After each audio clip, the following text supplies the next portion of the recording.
3 years ago, I wasn't interested in baking. I was interested in cooking at a local restaurant called Alaythia Cakes. And so I loved that so much, I decided to start baking at home. Which is when Maxwell Nicholson first discovered his knack and passion for baking.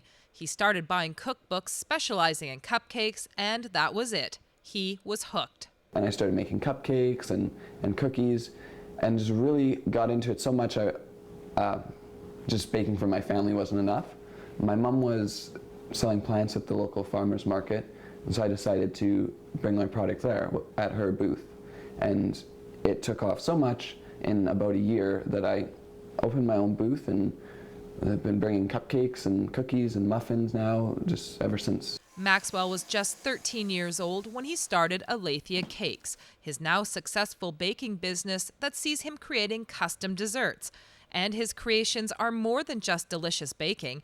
The attention to detail that Maxwell puts into the decorating of his cakes is something he is particularly proud of, having worked hard to get where he is at with his decorating skills. When I've done the same thing over and over again, it gets to be habit and it gets to be routine. But when I try a new thing, like for example a tiger lily where I have to wire the petals, then it's challenging, but after 1 or 2 times it becomes easy for me. It was like he finally found his medium and his way to express himself, so it's been a real joy for seeing him do that. The high school senior has won awards at the local annual fairs, as well as received recognition from Discover Trades BC when he entered a provincial contest and ended up winning first place. He now plans to enter a Skills Canada competition that could see him competing against bakers not only from the region, but from across the province and even Canada.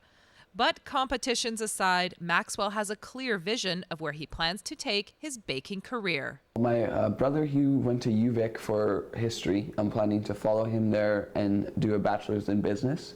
And then after I'm finished that, go to culinary school, hopefully somewhere in Canada, and then do some specialty courses in Europe. After he completes his schooling, the young baker plans to head to a larger city center to open his own bakery, but will never forget the support of the community where it all began for Alaythia Cakes. While I might not come back, because my dream is to have a large bakery, and I don't really think that can then happen in Grand Forks, I will remember that this is where I started and those were the people that were behind me the whole way.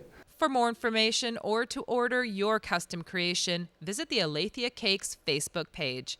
For Go Kootenays in Grand Forks, I'm Christina Krichkowski.